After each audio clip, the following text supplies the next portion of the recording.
del día de hoy dice el deber del siervo de Dios. Entonces, antes de empezar, vamos un momento a inclinar nuestro rostro y vamos a hacer una oración. Señor Altísimo, te doy muchas gracias, Señor, por esta mañana. Gracias, Señor, por permitirnos, Señor, estar aquí en tu casa, Señor, para estudiar este día tan importante. Te ruego, Señor, de que seas bendiciendo esto que vamos a estar estudiando. Permite, Señor, de que estos temas, Señor, si de pronto ya los conocíamos, que podamos volver a recordarlos, Señor, o podamos ver quizás algo que de pronto no habíamos tenido en cuenta en su momento. Te pido, Señor, también por los hermanos que de pronto vienen en camino, se trayéndolos con bien, permite que lleguen, Señor, pronto, para que no se pierdan, Señor, este estudio.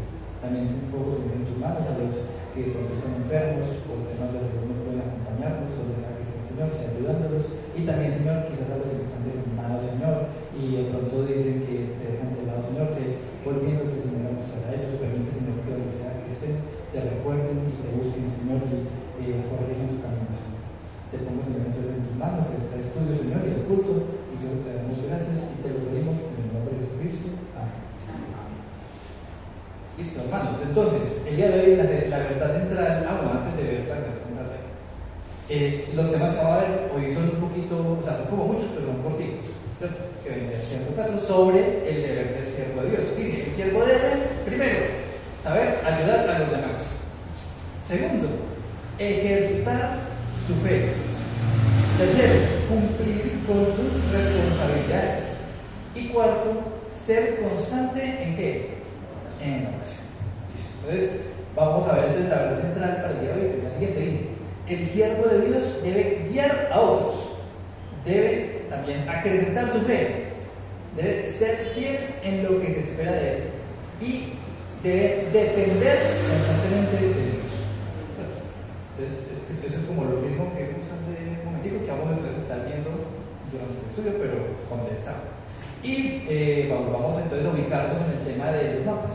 Recordemos entonces que esto es la tierra de Israel y recordemos de que eso como estaba dividido. Recordemos que lo que divide o lo que más divide todo ese espacio es el río, muy importante, que es el río Jordán. ¿Cierto? Ese río Jordán va desde arriba, donde hay un laguito que lo llaman el Mar de Galilea, y va por toda la tierra hasta abajo, que es un lugar que lo llaman el Mar Muerto. Lo llaman Mar Muerto porque es muy salado y ahí no vive nada. Aunque dicen que han encontrado unos animalitos, pero son unos animalitos muy especiales porque son los poquitos que resisten esa cantidad de sal. ¿Y qué pasa? Toda la región del sur era lo que se llamaba Judea, ¿cierto? Y en el área de Judea quedaba obviamente la capital, Jerusalén. Y en la parte de arriba, cerca del Mar de Galilea, pues quedaba la región de Galilea. Y entre esas dos regiones, recordemos que quedaba un lugar que se llamaba Samaria. Y resulta que Samaria es donde vienen los que, los samaritanos. Y los judíos y los samaritanos se llevaban bien. Era como el agua del aceite. Ni de un lado ni del otro se llevaban bien porque se odiaban entre ellos. ¿Cierto? O sea, no es necesariamente que se hicieran daño, pero sí se menospreciaban y no se ayudaban para nada. Entonces, eso es importante para el pasaje que vamos a estar viendo ahorita. Pero recordemos entonces que al menos la ubicación geográfica, posiblemente en este momento, el Señor dice que seguía yendo en camino hacia Jerusalén, pero todavía no había llegado a Jerusalén. Es decir, que todavía estaba en el área de Galilea, pero iba dentro de su ritmo. Entonces, en ese contexto, entonces vamos a empezar a leer el capítulo 17 del libro de Lucas. Dice, 17:1 dice, dijo Jesús a sus discípulos, ojo, ¿por qué hace esa aclaración de que se lo dijo a los discípulos? Porque la parábola anterior, la del rico y Lázaro, esa no se la dijo a los discípulos, esa se la dijo básicamente a todo el que estaba oyendo. Entonces la anterior, la del rico y Lázaro, era una parábola o una historia que iba para todo el mundo. Pero ya esta que sigue, esta está más enfocada en los discípulos. Y siempre es bueno que veamos esa distinción, porque hay algunas parábolas que tienen unos temas que uno dice, ay, o sea que eso es para todo el mundo, pero cuando dice, no, es que eso se lo digo para los discípulos, es porque de pronto es para un grupo un poco más cerrado. Entonces dice, imposible es que no vengan tropiezos, mas hay de aquel por quien viene. Mejor le fuera que se le atase al cuello una piedra en molino y se arrojase al mar, que hacer tropezar a uno de esos pequeñitos. Mirad por vosotros mismos, si tu hermano pecare contra ti, reprende, y si se arrepintiere, perdona. Y si 7 veces al día pecare contra ti, y 7 veces al día volviere a ti, diciendo, me arrepiento, perdonad. Ya no perdona, perdona. ¿Cierto? Entonces, este es un pasaje muy curioso, porque primero nos dice, ay, porque el que me haga tropezar da como una sentencia. Y seguido dice, pero venga que es que incluso si alguien tropieza y pide perdón, hay que hacer algo. Entonces, es súper curioso, o sea, es un pequeño trozo como muy raro, porque es como que llega y dice una cosa así como súper tajante, ¡chas! Le fuera mejor que se echara y se suicidara, y se echara con una piedra directamente al mar para que se ahogara y ya quedara paleta. Pero dice, bueno, es que seguido de eso llegué y dice, no, venga, pero es que ustedes mismos tienen que mirar. Es decir, que esto no era como una especie de sentencia, como completamente, como, no, es que hizo esto, entonces de una, sin misericordia, no. Porque vuelve y dice, mira, hay algo muy particular, sí, porque dice imposible es que no vengan tropiezos, más hay de aquel por quien viene el tropiezo, ¿sí? Entonces, hace como uno de esos ahí dice luego, mejor le fuera que se le atase una piedra de molino y se le arrojase al mar, que hacer tropezar a uno de esos pequeños. ¿En qué nos llama la atención? Que nos cuidemos, que nos cuidemos mucho de no ser nosotros un tropiezo, porque cuando nosotros somos tropiezo, entonces el Señor nos demanda a nosotros por el tropiezo. Amén. Sí, porque realmente ahí digamos que es como un llamado de atención para los creyentes. O sea, eso no es como que es que el que trae los tropiezos siempre es un externo. Pero que a veces no. A veces los mismos dentro de la iglesia podríamos llegar a ser de pronto un tropiezo. ¿Cierto? ¿Sí, porque si tropezamos nosotros ya sabemos que no debemos de tropezar, no debemos de tropezarnos de la palabra. ¿Cierto? Claro, pero entonces volvamos a ver el pedacito del inicio. Dice, imposible es que no vengan tropiezos. ¿Eso qué quiere decir? Que uno debe procurar no caer en los lugares para no tropezar. ¿Cierto? O sea, cuando uno ve de lejos que hay como una cosa estorbante, uno lo que debería hacer es como pegar, lo esquivo, ¿cierto? Pero dice, es imposible que no vengan tropiezos. Es decir, uno podría esperar un mundo ideal en el que todo es perfecto y no nos vamos a tropezar con ningún tipo de problema, pero resulta que no. Resulta que eso es imposible que no suceda. Es decir, podemos procurarlo, pero van a llegar los tropiezos. Es imposible que no lleguen. Siempre habrán cosas que no nos agraden y lo que sea, cualquier estorbo ahí, pero es aprender a manejar eso. Claro, porque entonces la persona de quien viene ese tropiezo, pues digamos que de pronto hablar así de tropiezos es un poquito abstracto. O sea, hay situaciones que uno dice, ¿cómo es posible? Por ejemplo, en una iglesia pues, en la que yo asistía en Bogotá, había un hermano que estaba en proceso de pastoral, ¿cierto? Y de hecho él alcanzó a estar como al frente, como de lo llaman una célula, pues, como un grupo de oración que empieza a formarse con la intención de que allá se forme una iglesia. Y hubo un día que a ese hermano desapareció y resulta que él se volvió un estorbo para la obra. ¿Por qué? Porque resulta que cayó en una infidelidad. Entonces, claro, ese tipo de situaciones se vuelven estorbos para la iglesia, ¿cierto? Y son muy duros, ¿sí? Y la palabra dice que es imposible que no sea, o sea, siempre va a pasar ese tipo de situaciones, de pronto no tan terribles como esa, pero hay cosas que pueden pasar. Y dice, para la persona que provoca eso, mejor que fuera eso, pero pues que se eche pues al mar y básicamente desaparezca. Pero de todas maneras, a pesar de ese, ¿cómo se dice? Como de ese juzgamiento que el mismo Señor hace, él también llega y dice, mirad por vosotros mismos. Si tu hermano pecare contra ti, repréndele. ¿Eso qué quiere decir? Que uno tampoco va a quedarse callado. Claro, hay otros pasajes en la Biblia que son muy más específicos en cuál debería ser la manera de abordar cualquier tipo de problemática. Que dice que primero usted debe ir directamente con la persona. Y si la persona continúa en ese tema, lo correcto es seguir siendo ir a buscar un testigo y tratar de.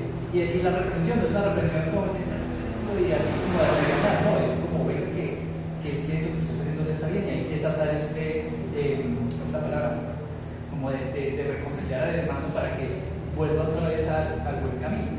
Y que incluso si esa persona, después de venir la otra persona con otros hijos, continúa en las mismas, dice que hay que llevarlo pues, a la iglesia, ¿cierto? O sea, a toda la iglesia. Y que si la persona continúa en esa, dice que hay que tomarlo por gentil y público. Sí, hay unas porciones donde el Señor es mucho más específico y ojo, hacer tropezar a uno de esos pequeñitos va enfocado a aquella persona que va en contra o afectando la fe y el que esa persona aleje sus ojos del Señor Jesucristo.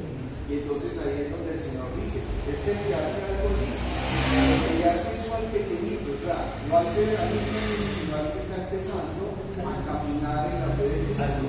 Si alguien hace algo que hace alejar a esa persona de la fe del Señor Jesucristo, le sería mejor atarse algo en el cuello y tirarse al fondo del mar, le sería mejor. Ahora, el Señor siempre está a que tiene que proceder al arrepentimiento y al perdón.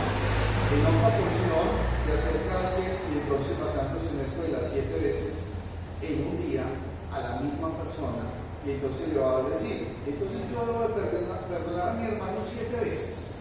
Y el Señor le dice, hasta 70 veces 7. 70 por 7 da 490 veces Al día. a la misma persona en el mismo día. ¿Qué significa? Que la actitud de perdón de parte del creyente debe de ser siempre. Claro, pero entonces continuemos leyendo, porque él dice, versículo 3, mirad por vosotros mismos. Si tu hermano pecare contra ti, entonces primero está diciendo que es una persona creyente, es un hermano, no es un converso o una persona, pues, un hermano más. Pecare contra ti, reprende. Y si se arrepintiere, perdona. Es que entonces debe haber también un tema de arrepentimiento, ¿cierto? Ojalá que no sean lágrimas de cocodrilo, ¿cierto? Que llegan y dicen, pero realmente no se arrepintió, ¿no? Pues, y si la persona se arrepintiere, perdona. Y si 7 veces al día pecare contra ti y 7 veces al día volviere a ti diciendo, me arrepiento, perdona. Entonces, hermanos, o sea, esto es una de esas cosas que para algunos puede ser muy duro, porque uno llega a un punto en el que de pronto uno dice, no, ya no más, ya hasta aquí. Puede ser uno que tenga mala memoria. Sí, pero ojo porque hay escenarios para el creyente. Generalmente una actitud de estas, por ejemplo, pasa alrededor de las paredes. Alrededor de las paredes, ¿por qué? Porque tenemos mucho tiempo juntos y en muchas cosas nos equivocamos. Entonces tenemos que proceder al arrepentimiento. Si usted le habla más fuerte a su esposa, le tiene que pedir perdón. Si usted, o sea, hay tantas cosas, yo no sé los que somos casados cuántas veces le pidan perdón a su esposa. A mí me toca pedirle perdón a Diana constantemente. ¿Sí? Por ejemplo, en la relación entre padres e hijos. Claro, es que hay mayor relación. Yo a ustedes, hermanos, a muchos solamente los veo el domingo. Y cuando vienen muy juiciosos. Pero aún así, el Señor dice, es que es su hermano. Y entonces, ¿qué hay que hacer? Reprenderlo. Reprenderlo es llamarlo a la verdad. Mira, estás haciendo otra cosa. ¿Sí? Porque el otro no es adivino. A veces la persona hace algo y ni siquiera se da por entendida. Entonces, para él le parece eso normal. Y resulta que la persona se siente afectada. Es muy importante, hermanos, que siempre lo hagamos todo con amor, con respeto. Más aún al interior del hogar, que es donde más se vive este tipo de situaciones. O sea que la palabra nos llama al arrepentimiento. Al perdón, a las dos, al arrepentimiento cuando somos nosotros los que nos equivocamos, y al perdón cuando alguien más viene a arrepentir. Sí. Porque Dios, cuando es un perdón a nosotros, Todo el tiempo, claro. ahí nos arrepentimos, no perdonamos. Entonces, ¿quién somos nosotros para no perdonamos a un hermano? Eso, incluso eso lo vimos cuando estuvimos estudiando la oración que llaman el Padre Nuestro, ¿cierto? Que justamente eso da eso, y a veces uno se la da porque los católicos la repiten todo el tiempo, pero es una enseñanza muy profunda. Pero bueno, ese es el primer pedacito. Entonces continuamos con la segunda parte. Entonces ya vimos, primero es saber ayudar a los demás, y ese ayudar a los demás ya vimos que es perdonarlos cuando él se equivoque. La segunda dice ejercitar su fe. O sea, el siervo debe ejercitar su fe. Y continúa el 5 y el 6. Dice el capítulo 17, versículo 5 de Lucas. Dijeron los apóstoles al Señor: aumentanos la fe. Porque creen que los discípulos dijeron eso inmediatamente después de lo que acabamos de leer. ¿Será que perdonar en esas situaciones, todo el tiempo que la persona venga arrepentida, tener que volver a perdonar, eso será muy fácil? Eso es muy aburrido. Pues no es siquiera por aburridores, porque eso será fácil. O sea, llega un punto en que de pronto dice: yo no tengo paciencia para estar en estas, ¿cierto? Pero entonces ellos vieron ese tema como tan duro que le dijeron al Señor, los apóstoles dijeron: Señor, aumentanos la fe. Entonces Jesús en su sabiduría llega y dice en el versículo 6, dice: entonces el Señor dijo: si tuvieras fe como un grano de mostaza, podrías decir a este sicómoro: desarráigate y plántate en el mar, y os obedeceré. Entonces aquí, puedo ver un momentito en la pantalla, vemos que ese es cuando hablan de un árbol de sicómoro, eso es eso. Ese es un árbol de sicómoro. Una ceiba.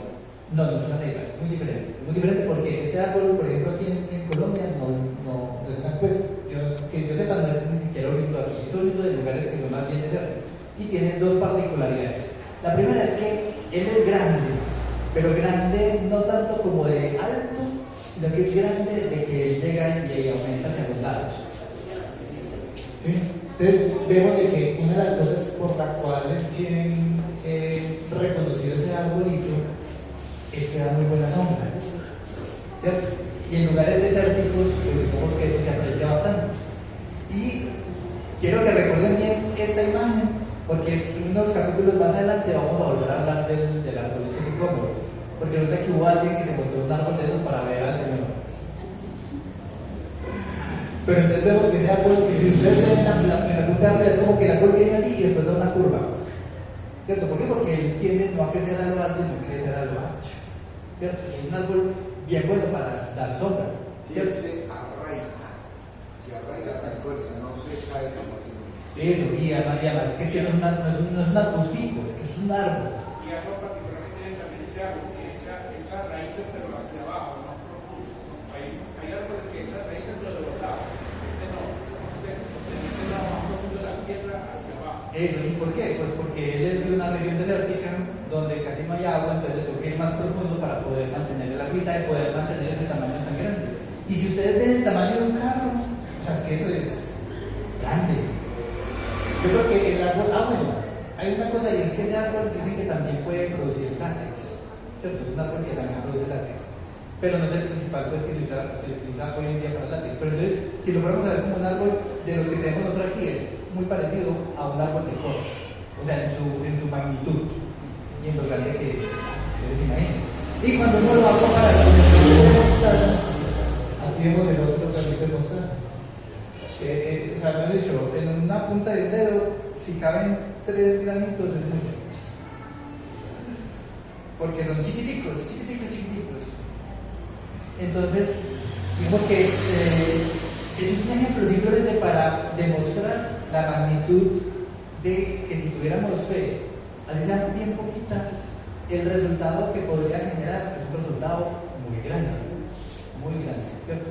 Básicamente esa es la cuestión. Porque simplemente el grano de mostaza es algo muy pequeñito y el árbol de sicómoro es algo muy grande, ¿cierto? Es uno de los árboles más grandes que había en esa región. ¿Sí? Y la parte yo creo que es como más importante, es como oveja. Es que realmente las cosas que nos pide el Señor a veces requieren mucha fe. Y como siervos estamos llamados a ejercitar esa fe, ¿cierto? No decir como que, no, yo sigo con mis dudas, porque ¿qué es lo contrario de la fe? La incredulidad o la duda, ¿cierto? Y no significa que no podemos ser dudosos, pues es que somos seres humanos, vamos a dudar, sí. Pero entonces es como ante esas preguntas que uno dice: ¿será que el Señor sí quiere tal cosa? Es como, primero pues uno lo que tiene que hacer es cotejar con la palabra, ¿cierto? Porque a veces, porque tampoco es que yo voy a tener fe en cualquier cosa, ¿cierto? Las veces que hemos hablado de la fe ya habíamos conversado de eso, y es como la fe en un buñuelo, pues no es una fe, eso no es nada. Siempre hay que tomar en consideración, cuando se habla de fe, ¿sí? Es un tema muy amplio, pero la fe es consecuencia del creer, de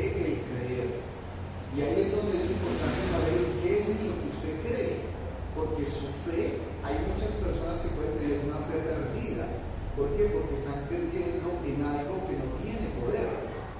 El creer en el Señor Jesucristo, o sea, la fe verdadera es Cristo, no hay otra fe, ¿sí? Ahora, cuando ya se habla de fe, hermanos, siempre hay que tener en cuenta, está la fe salvífica.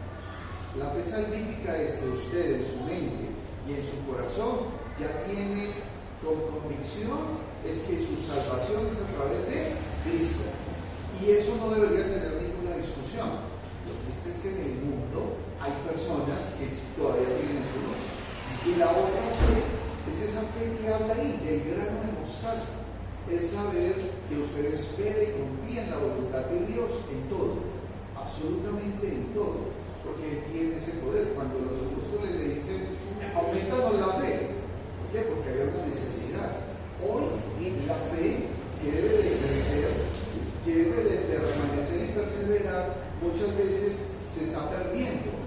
Y hay enemigos para la fe, claro, la incredulidad, el temor, la murmuración, la pereza, la falta de alimento bíblico. Entonces la gente vive desprovista, sin esa fe. Y la fe que confío es en el Señor, en que el 100% de todo lo que me pasa, espero es en Él. Y por eso el Señor le dice a ellos, si ustedes tuvieran fe, como el granito de mostaza, mire, le dirían a este árbol gigantesco, levántese, desarráiguese, y lo haría. Muchas veces no creemos. Y el problema del cristiano es que, siendo cristiano, muchas veces no cree. Miren un ejemplo cuando Jesús llamó a Pedro de salir de la barca en el agua, en el mar. Él salió y tenía fe, pero llegó un momento que empezó a perder el compromiso. Claro, empezó a darse cuenta de que uno diría, estaba volviendo en sí, dándose cuenta que estaba en el mar y que estaba haciendo como que era posible. Sí, pero hay que entender por qué Pedro se empezó a hundir. Porque alejó su mirada del Señor y empezó a mirar a los lados, el peligro, la tormenta, y alejó su mirada del Señor. Eso le pasa al cristiano. Ya que la fe se combina con la obediencia. Amén. Amén. Pero a eso es lo que iba a seguir, porque dice, bueno, aumento de la fe. ¿Y qué pasa? ¿La fe es inactiva o es activa? Activa. ¿Y uno cómo activa la fe? No, pero que es algo pasivo o es algo activo. Es que el problema es que muchas veces uno dice, no, yo tengo fe, pero entonces uno dice, ¿usted qué está haciendo? Nada. Pero es convicción. La fe es convicción. Amén. De que va a suceder y que es real. Sí. Eso. Y en el actuar de uno, esa fe se demuestra. Porque no es como que, no, entonces, por ejemplo, yo tengo fe, yo voy a pasar el examen. Claro, entonces me van a hacer un examen y como no tengo fe, pero no estudio. La fe siempre va acompañada de acción. Y entonces ahí es donde viene la siguiente parte del estudio. Dice, el siervo debe cumplir con sus responsabilidades. Pero entonces, seguido de esta enseñanza con lo del tema de la fe y el granito de mostaza y el árbol de sicómoro, continúa en el versículo 7, dice, ¿quién de vosotros, teniendo un siervo que haga la paciente ganado, al volver él del campo, luego le dice, pasa, siéntate a la mesa? Entonces él llega y seguido de ese tema, ¿cierto? Bueno, ustedes si tuvieran fe como un granito, harían estas cosas. Pero entonces, seguido, ¿cierto? Empieza con esa historia. Bueno, ¿quién de ustedes, si fuera una persona que tiene empleados, ¿cierto? Y sus empleados llegan cansados y toda la cosa, pero usted también llega cansado de trabajar, porque tampoco es como que el director estaba ya mirando para el techo y viendo televisión. Llega y le dice, venga, sírveme la comida, y él espera que los siervos coman primero para él comer después. Pues no. Entonces dice, versículo 8 dice, no le dice más bien, prepárame la cena, síguete y sírveme hasta que yo haya comido y bebido, y después de esto come y bebe tú. ¿Acaso dar gracias al siervo porque hizo lo que se le había mandado? Pienso que no. Entonces, es como un poquito curioso de que justamente después de dar una enseñanza sobre la fe, viene sobre una enseñanza sobre como siervos, ¿cierto? Entendiendo que nosotros no somos el Señor, nosotros somos los siervos, ¿cierto? ¿Qué es lo que estamos llamados a hacer? Y estamos llamados a servir, ¿cierto? Entonces es como Inmediatamente después de decir, yo tengo fe como un granito de mostaza, entonces es como, venga, que usted tiene que ponerse en la acción. Y esa acción es como, bueno, es que a mí el Señor me dice que haga ciertas cosas y yo hago lo que me piden que haga, entonces eso es como, venga, entonces eso es como súper bien. Entonces, ahí también nos empieza a poner un poquito la vara de qué es lo que el Señor espera de nosotros cuando nos manda algo. Porque nos pide que tengamos fe, nos dice que si ustedes tuvieran un poquito de fe, la cantidad de acciones que podrían hacer serían grandes. Pero a la hora de actuar, ¿cierto? Es como usted, realmente Dios nos da la capacidad de hacer mucho, nos da la capacidad de hacer mucho. De allá que lo hagamos, es donde de pronto hay un desfase. Y entonces, como el llamado de atención en el versículo 10 dice, así también vosotros, cuando hayáis hecho todo lo que os ha sido ordenado, decid, siervos inútiles somos, pero lo que deberíamos hacer, hicimos. Ahí, hermanos. A mí eso me llama la atención. no tanto que me llame la atención, sino que como que me duele. Desanima. No me desanima, me duele, porque a veces es como yo tengo que hacer cosas, ¿cierto? Y es como, es que usted tiene que llevar la cosa del punto A al punto B. Y a veces, pues yo lo hago y ya, ¿cierto? Y como que no, como pueden pasar dos cosas, o que uno está muy en la carrera y simplemente lo hace y va a pasar en la siguiente cosa, o uno en el camino se da cuenta, pero hace falta otra cosa extra, pero como no me la pidieron, no la voy a hacer. Hermanos, ese es el llamado a atención, o sea, hay un punto en el que uno puede darse cuenta de una necesidad, y el Señor pues es el que pone ver esas cosas, porque a veces uno no las ve, pero que uno las ve, uno dice, pero aquí es que yo estoy viendo una necesidad, y si yo me quedo quieto, de brazos cruzados, y no tomo acción, entonces como, sí, lo que te pidieron hacer, pues lo hiciste, pero no espere, pues como una recompensa extra. Sí. Lo que pasa es que porciones como estas se entienden en la práctica. Sí. En la práctica, cuando el siervo, cuando el Hijo de Dios empieza a hacer algo en la obra, empieza a experimentarlo. Cuando nosotros salíamos a misión y íbamos, por ejemplo, al resguardo, entonces ya terminábamos, nos íbamos de lunes a viernes, porque el sábado tenemos que volver acá a la iglesia, y entonces ya viene un tiempo de calma donde uno hace como una evaluación. Y Diana y yo nos mirábamos y decíamos, pudimos haber hecho más. Y de pronto decíamos, y nos faltó ir donde tal persona. Y entonces ella me decía, cielo, y adicional, nos faltó tal cosa. Y entonces uno hace como el balance. Y uno dice, me faltó. O sea, no, soy un siervo inútil. Lo hacemos todo para el Señor, sí. Con todo el amor, sí. Cuando yo voy a la Fundación Renacerá, ya me vengo feliz y gozoso, pero siempre me faltó algo más. Cuando tengo la oportunidad de compartir con ustedes, de alguna manera, y yo siempre tengo que tener un tiempo ya como de calma, de análisis, y en ese momento me toca, en relación con el Señor, pedirle perdón. Señor, me faltó decir tal cosa. Y obviamente, en la obra del Señor siempre nos vamos a quedar cortos. Porque no va a faltar el que digas que yo lo doy todo. Digas, no doy todo, lo dio el Señor. Y cuando Él porque esto son palabras del Señor, y cuando dice, decir más bien siervos inútiles somos, pues lo que debíamos hacer, eso hicimos, nos quedamos en lo justo, pasamos raya, y siempre en la obra del Señor hay que dar más. Uno no sabe en qué momento ese de más es realmente lo que un alma necesitaba. O una persona. Cuando nos llenamos de intenciones, porque es que muchas veces el creyente o la iglesia se llena de buenas intenciones y no de acciones. Es que pudimos haber ido el día domingo a las 9 a compartir tratados, pero no lo hizo. No, es que yo puedo separar un día completo para estudiar algo y no lo hizo. Entonces la gente se llena de intenciones, no de acciones, y ese es el cierre. Claro, y entonces el llamado ahí es como nada de fe inactiva. Hay que pensar siempre que la fe es activa. A ver, hay una cantidad de cosas que menciona ese versículo. Nosotros debemos ser siervos incondicionales de Dios, incondicionales.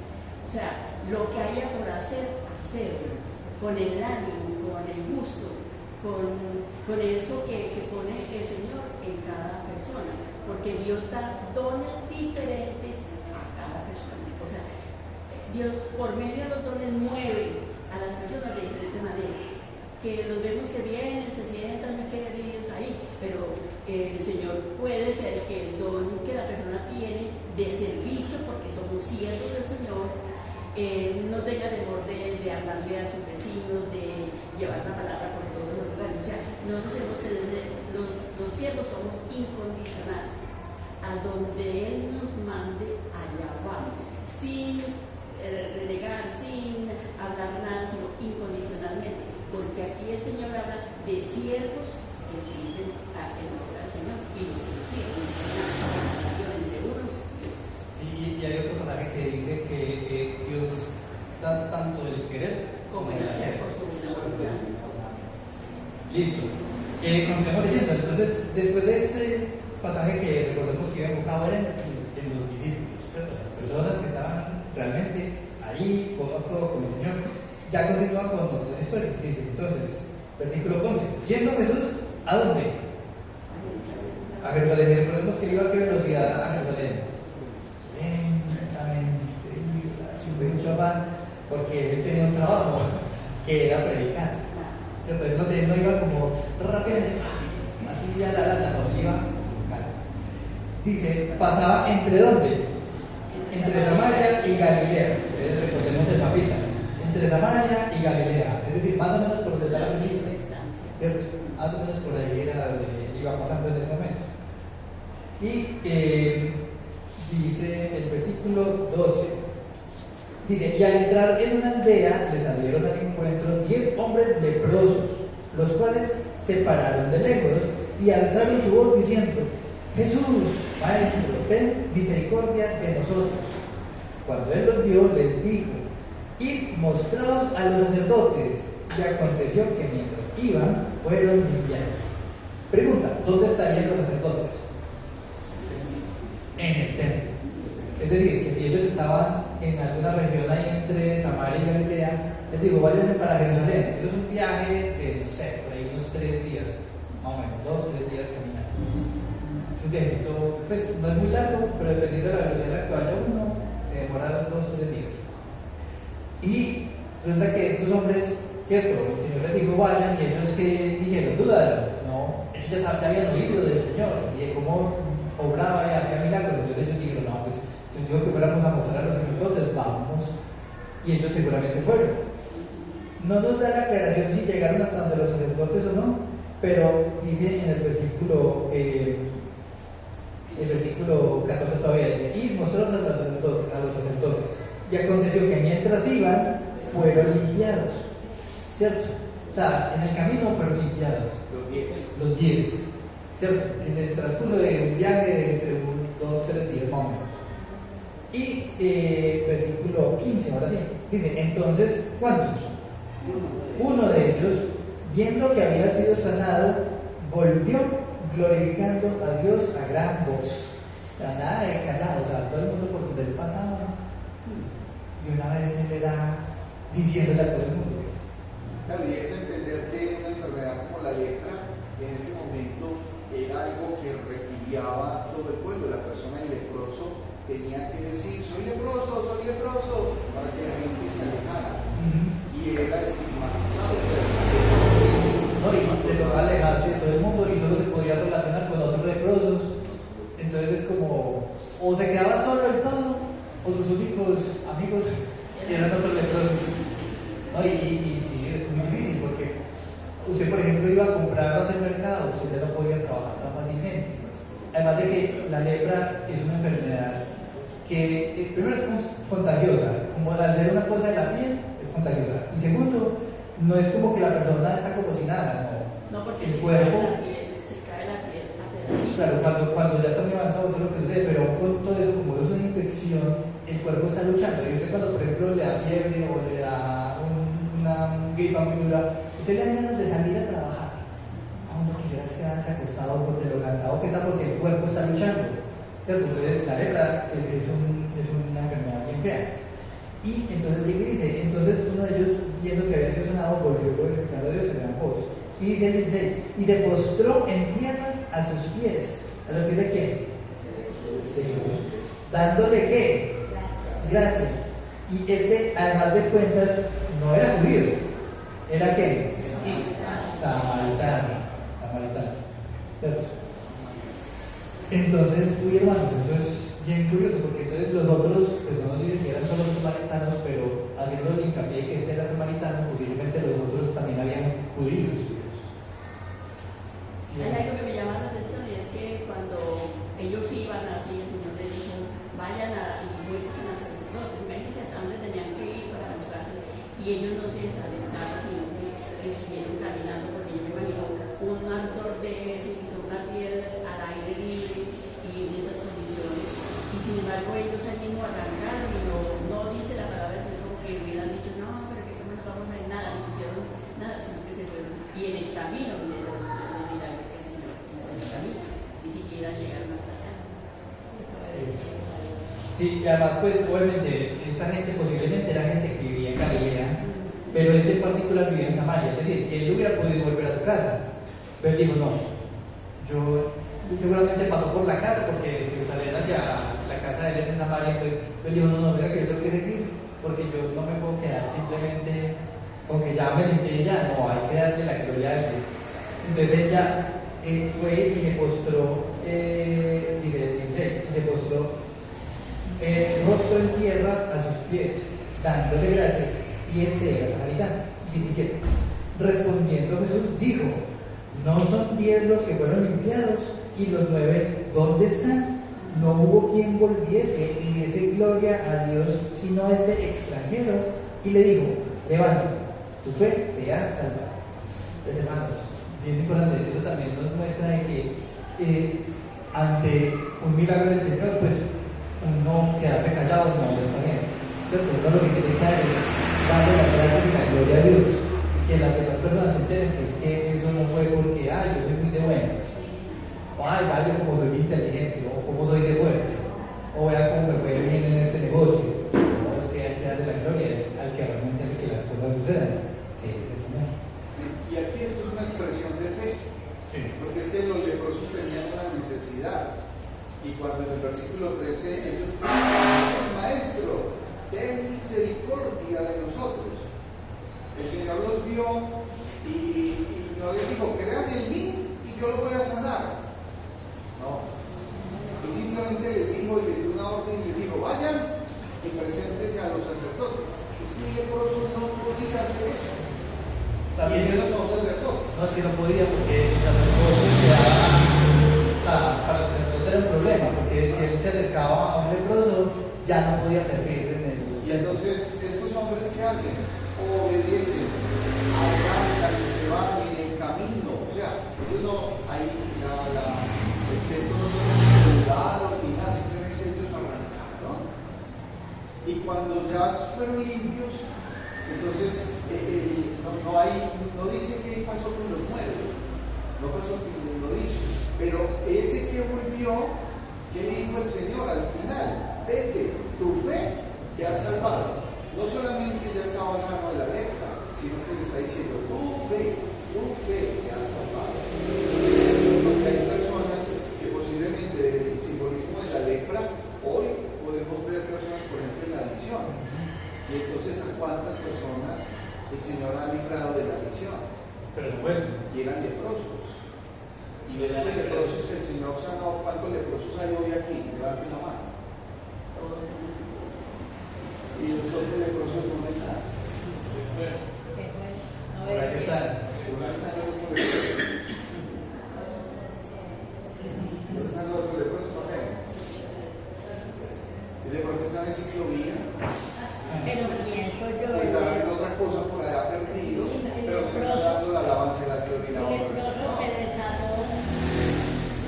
Se devolvió del camino a darle gracias a Dios. No fue nada de los sacerdotes, sino que vino y se postró ante Dios. No, es posible, o sea, aquí no nos da ese detalle. Yo lo que creo es que ellos sí llegaron a donde los sacerdotes. Claro, fueron limpios. Es que la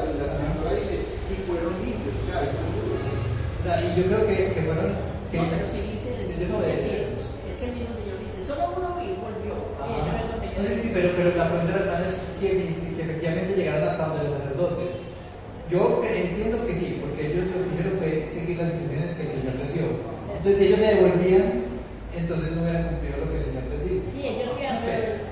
cuando ellos se sintieron limpios en el camino, uno se devolvió Nosotros no. y los otros no, entonces ahí está la clave.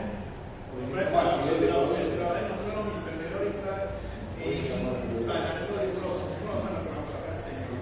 A ver si de esos miles de leprosos lleguen a que sean 4. Amén. Bueno, la siguiente parte, la verdad es que no nos da tiempo de estudiarla en profundidad. Vamos a leerla nomás, ¿cierto? Porque es muy profunda y por tiempo no nos daría para darle lo que merece, pues, pero igual no quiero que la dejemos sin mencionar.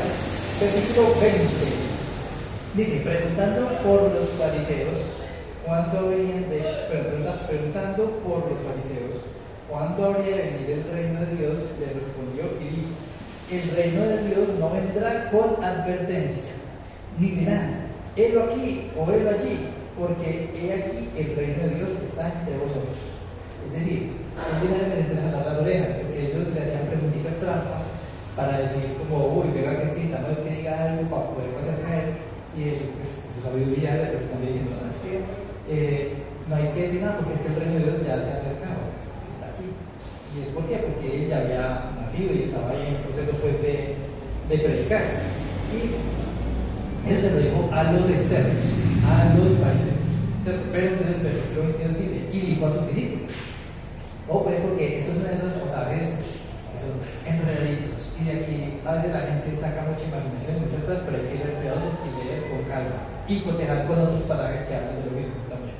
Entonces dice, y dijo a sus discípulos, tiempo vendrá cuando desearéis ver uno de los días del Hijo del Hombre y no lo veréis. Y os dirán, helo aquí o helo allí, no vayáis ni lo sigáis, porque como el relámpago que al fulgurar resplandece desde un extremo del cielo hasta el otro, así también será el Hijo del Hombre en su día. Pero primero es necesario que padezca mucho y sea desechado por esta generación. Como fue en los días de Noé, así también será en los días del Hijo del Hombre. Comían, bebían, se casaban y se daban en casamiento, hasta el día en que entró Noé en el arca y vino el diluvio y los destruyó a todos. Asimismo, como sucedió en los días de Lot, comían, bebían, compraban, vendían, plantaban, edificaban.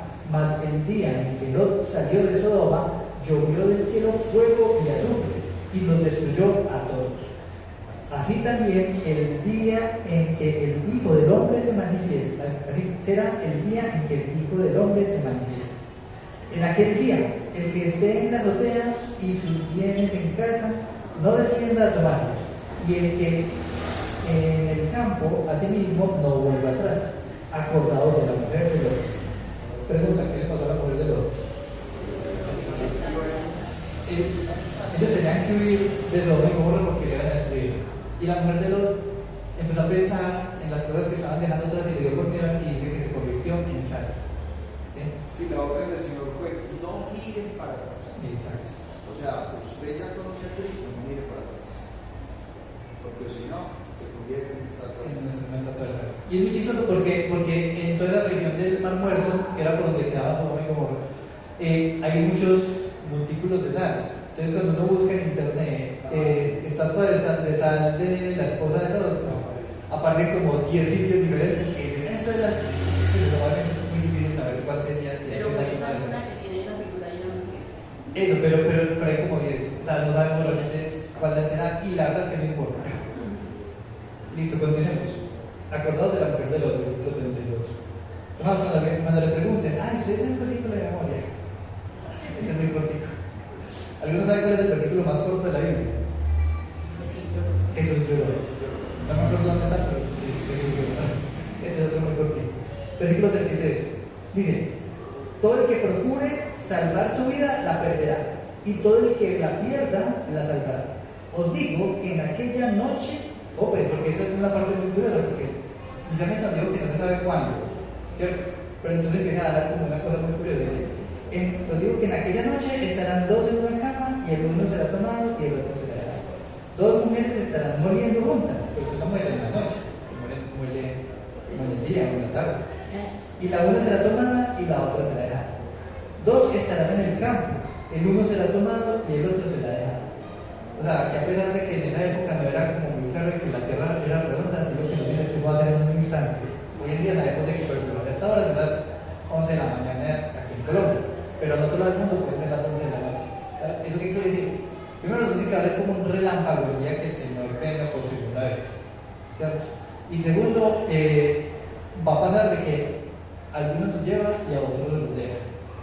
Y esa situación que nos menciona acá va a pasar. Dice el versículo 37. Y respondiendo le dijeron: ¿dónde, Señor? Él les dijo: donde estuviera el cuerpo, allí se juntarán también las águilas. Y este versículo, cuando se lo lee aquí, solo en Lucas, queda como que no tiene nada que ver. Hermanos, si les interesa este tema, les recomiendo que empiecen a estudiar.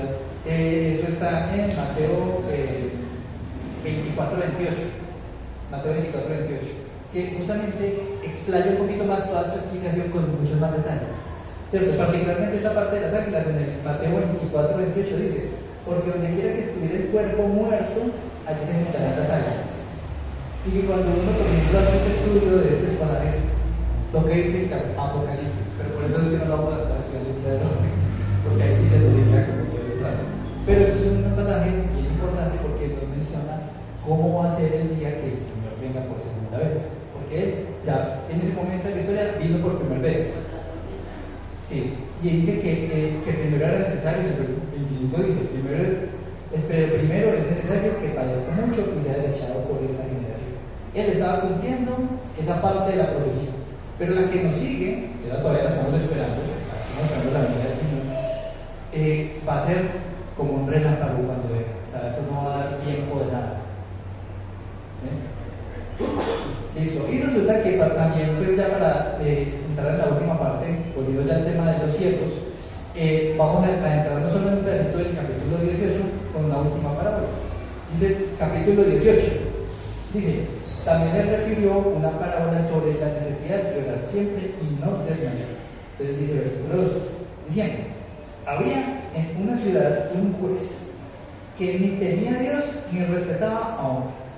Había también en aquella ciudad una viuda, la cual venía a él diciendo: hazme justicia de mi adversario. Y él no quiso por algún tiempo, pero después de esto dijo dentro de sí: aunque ni temo a Dios, ni tengo respeto al hombre, sin embargo, porque esta viuda me molesta, le haré justicia. No sea que viniendo de continuo me agote la paciencia. ¿Qué piensas, hermanos, de eso? Hay que ser insistentes. Pero ustedes son el tipo de personas que cuando ven que como que eso no va para ninguna parte, las veces llegan eso así, o insisten. Yo creo que hay situaciones, y yo no sé qué hacer, a veces hay cosas que hay que dejarlas con calma y tiempo, pero hay otras en las que hay que seguir insistiendo, ¿cierto? Particularmente esta, que es la que el Señor nos está dando a entender, es algo que hay que insistir. Entonces, dice el versículo 6, y dijo el Señor: oíd lo que digo el juez injusto. ¿Acaso Dios no hará justicia a sus escogidos que claman a Él día y noche? ¿Se tardará en responderles? Hermano, Dios se tardará en respondernos. Algunas habíamos hablado de que Dios está... Algunas veces sí. Eso, pero a veces, pues habíamos hablado en algún momento de cómo son el tipo de respuestas a la oración de parte de Dios, ¿cierto? Y veíamos de que Dios siempre va a dar o un sí, o un no, o un espera, ¿cierto? A veces Dios nos dice espera, ¿cierto? Y independiente de eso, no es como que es como a veces uno no ora, es porque uno ya sabe que lo que van a responder no es lo que uno quiere, ¿cierto? Pero no hay que hacer así, ¿no? Debe seguir orando, ¿cierto? Es porque la enseñanza es que incluso si un juez injusto es capaz de hacer justicia por culpa de la insistencia, entonces igual, o sea, Dios no es como que no vaya a a responder, sí va a responder, pero aún con todo, si Él nos dice espere, lo que debemos hacer es que Tener fe y esperar. eso, o sea, no es como una espera en la que me desentiendo, sino que es una espera en la que yo continúo orando y esperando que Dios muestre qué hay que hacer. Continúa en el versículo 7, ¿acaso Dios no hará justicia a sus escogidos que claman a Él día y noche? ¿Se tardará en responderles? Versículo 8, os digo que pronto les hará justicia, pero cuando venga el Hijo del Hombre, hallará fe en la tierra. Ahí es Porque aquí viene la cuestión. Resulta que una de las cosas en las que mostramos la fe que tenemos es en la oración. ¿Cierto? O sea, hablamos de que la fe no puede ser pasiva. Como yo digo fe, pero no lo demuestro. Una de esas maneras de demostrar cuánta fe tenemos también, ¿cierto? Que estamos haciendo fe es la oración. Porque la medida en que oramos es una demostración real, física, ¿cierto? De que efectivamente estamos confiando y teniendo fe en el Señor. Y el nos muestra que es la fe, después la fe, la certeza de lo que se espera, la convicción de lo que no se ve. Entonces, mire, es la certeza, yo tengo la certeza de que Dios me va a responder en el tiempo de o como sea, que Dios me va a responder. Y eso es lo que yo espero. Entonces, esa certeza es la que cuando clamamos. Eso, y sobre todo la parte de que hallará fe en la tierra es como un jalón de orejas, porque hermanos, o sea, la fe donde la debe encontrar, pues en los creyentes, y si nosotros somos los creyentes, pues entonces a ver nuestra fe. Sí, entonces, hermanos, con eso ya llegaríamos como hasta donde vamos del estudio de hoy. Importante entonces esta aplicación de estudio. Dice, uno, el poder de la fe, ¿cierto? ¿Cuál era el poder de la fe? El del granito de mostaza y el del árbol de sicómoro. Amén. La segunda es la certidumbre del reino de Dios. Porque muchas veces dicen como que, es que ustedes siguen a un Dios muerto. Y yo digo, no, es que yo sigo a un Dios vivo. Un Dios que va a venir por segunda vez. ¿Sí? La certidumbre del reino de Dios. Y la tercera es el deber del cristiano. Es deber del cristiano cumplir con las responsabilidades que asume. Entonces, hermanos, en la medida en que hagamos cosas para la obra, ¿cierto? Procuremos cada vez que veamos algo que vemos de que hay una necesidad, no nos la aguantemos, no nos aguantemos las ganas de hacer cosas, sino que procuremos preguntar qué podemos hacer, cómo puedo ayudar, porque eso es algo que nos